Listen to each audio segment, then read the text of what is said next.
Menteri beserta jajarannya.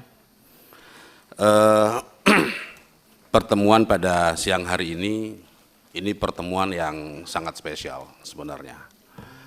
Karena keinginan Pak Prabowo untuk mewujudkan 3 juta rumah itu pada akhirnya kita bisa bahas yang disampaikan langsung oleh pembantu beliau di sini.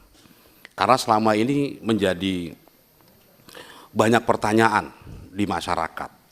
Keinginan mulia seorang pemimpin untuk memfasilitasi rakyatnya mendapatkan rumah yang layak, mengatasi kebutuhan primer. Ini harapan kita semua, harapan seluruh rakyat Indonesia. Tapi jujur, pimpinan dan Pak Menteri setelah jajaran, setelah saya dalami slide yang saya terima dan juga paparan yang tadi baru saja disampaikan, saya melihat rupanya Pak Menteri ini harus bisa membangun tim yang kuat. Saya merasakan denyut bahwa ini one man show. Tidak melibatkan sebuah organisasi yang kuat untuk mewujudkan cita-cita Bapak Presiden. Ada beberapa catatan yang ingin disampaikan, izin dari meja pimpinan, mungkin saya juga nanti ingin berkorespondensi sedikit ya untuk mempertajam tentang peta jalan ini. Pertama, kalau kita lihat tadi paparan di awal ya, soal akses kepemilikan atau mendapatkan rumah yang layak. Ya, kalau kita lihat dari data PPS ya yang disampaikan Pak Menteri tadi dari 2025 sampai dengan 2029. Itu cuma 1,7% Pak kenaikannya. Ini dengan target 3 juta rumah loh. Padahal di era sebelumnya yang targetnya itu 1 juta rumah, itu aksesnya meningkat per tahun 2,6%. Ini bagaimana? Dari situ saja kita sudah mulai melihat harusnya orang semakin mudah mendapatkan akses ketika jumlah ini diperbesar. Itu satu catatannya. Tapi nanti tolong dijelaskan. Tapi sebenarnya tanpa beliau jelaskan tentang ini, gitu ya, saya ingin langsung Pak, tentang angka 3 juta tadi yang disampaikan, ini menarik sekali, ya, dari yang disebut upaya lain selesai proses rencana upaya ini, saya melihat kok ini Pak Menteri mengambil bahasa Pak Presiden, ini rencana 3 juta kok jadi omon-omon gitu loh. Ini angka Pak, ya, angka ini cuma capaian Pak, KPI-nya nggak ada. Berapa rupiahnya? Ketika disebut yang upaya itu sebanyak 2.247.088, ini belum ada anggarannya, belum ada pelaksanaannya. Ini udah bulan Mei loh Pak. Yang 2,24 juta ini masih entah di mana. Bapak tidak menjelaskan kapan ini akan diselesaikan. Terus kita bicara regulasi. Ya. Saya ingin konfirmasi Pak sekarang. Tadi Pak Menteri bilang ini terkait dengan, saya ngambil satu contoh saja tentang dana desa. Pak Menteri sebut di situ itu direncanakan 123.000, ya. Dan kalau menurut pengertian Pak Menteri, rencana itu artinya anggarannya tersedia, pekerjaannya belum dimulai. Betul ya Pak Menteri? Ya, betul ya. Saya mau konfirmasi dulu. Tolong nantinya juga bisa dilihatkan ya, biar kita nanti semua bisa. Kita saksikan. Mau polanya langsung ngomong atau mau bagaimana, disepakati aja Pak? Iya, saya udah minta izin tadi sama di meja pimpinan. Ya, kan belum dijawab. Satu kali saja. Ya. Silakan ya, satu kali aja. Dijawab aja. Jadi kalau memang kita sepakati aja polanya, saya setuju aja. Ini yang saya tunggu. Ya, cuma kita bersepakat supaya jangan gaduh. Mau saya dengarkan, saya jawab langsung, atau boleh interupsi, saya ikutin pimpinan aja. Mau selesai. Nggak, ini biar tidak bias Pak. Tidak. Sekali aja saya izinkan. Setelah itu nanti satu kali jawabnya. Ya. Silakan lanjut dan minta tadi. Ya. Silakan. Ya, kalau di paparan Pak Menteri terkait dengan renovasi dana yang diambil dari sistem keuangan desa, itu sebanyak 123.000. Pertanyaan saya Pak Menteri, 123.000 desa ini, 123.000 rumah ini, itu di desa mana saja? Ada nggak desa yang di Banyumas? Ada nggak? Dari rencana 123.000 ini yang anggarannya sudah ada. Yang disebut di rencana kan sudah ada ya Pak ya? Mas Sekian Pak Dirjen ya? Jangan tanya sudah cukup, pertanyaan sudah cukup tadi. Bicara aja. Saya ingin nanti ini dijawab ya. Ya terima kasih pimpinan. Ya karena saya pengen memastikan ya, karena sistem keuangan desa itu ada aturannya sendiri Pak. Mereka itu rigid,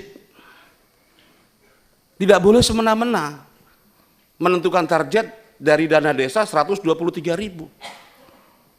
Kalau desa Pak Kades mengalokasikan itu tanpa ada peraturan Menteri Keuangannya, itu mereka bisa masuk bui Pak.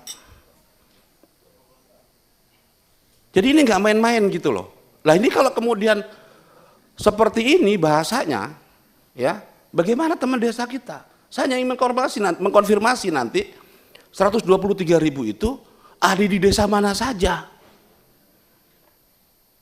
gitu loh. Biar kita ini clear. Saya mau cek kalau ada di Banyumas atau di Cilacap dapil saya akan konfirmasi ke kades-kadesnya. Betul Pak, panjenengan ini menyiapkan dana untuk renovasi rumah. Betul nggak Pak? Kan ini yang jadi pertanyaan. Belum lagi yang lain-lain Pak Ketua, ya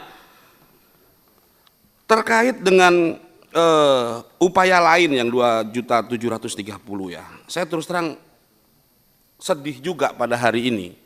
Yang tadinya harapan saya membuncah untuk menyenangkan, menggembirakan rakyat kita mendapatkan 3 juta rumah yang layak ini, gitu ya.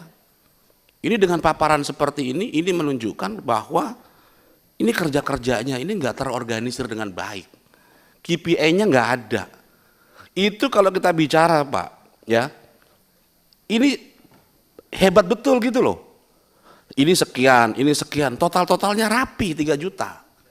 Bapak kan sudah simpul tadi ya. Iya enggak, ini saya nanti Bapak Menteri akan. Iya nanti dijawab saja. Ya, ini kan rapi betul gitu ya.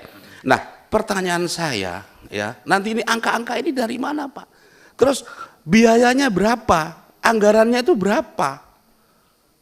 Maksud kita ini Pak Yanar tadi ini pertanyaan tadi. Retorik Pak. Ini retorik. Nanti dijawabnya sekalian saja. Terus Pak, Bapak ulang-ulang terus itu agak panjang. Maksudnya jangan terlalu panjang. Ayo. Oh iya, makanya saya ingin menyampaikan Pak bahwa ya ini biar masyarakat ini jelas itu loh Pak. Karena isu banyak beredar Pak. Belum lagi kita bicara rumah gratis yang tiba-tiba hilang.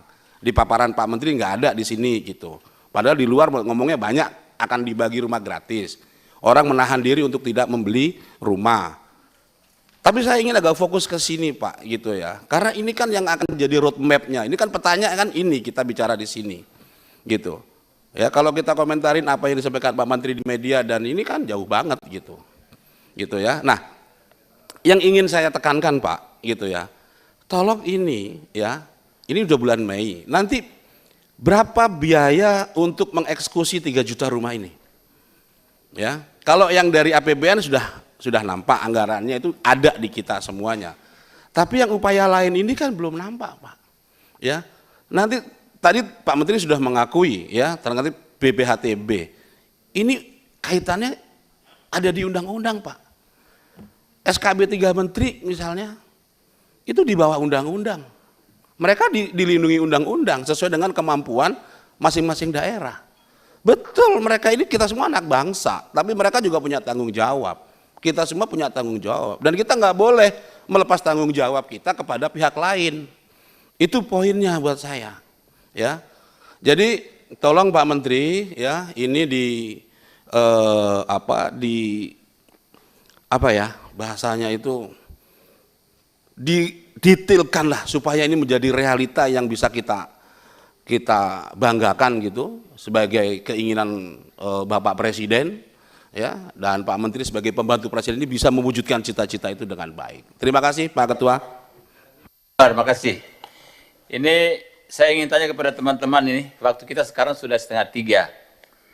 Apakah kita batasi atau kita biarkan dia berlanjut? Pertanyaan teman-teman, batasi waktu atau gimana? Batasi waktu, berapa menit? 5 menit ya, saya ketok 5 menit per orang.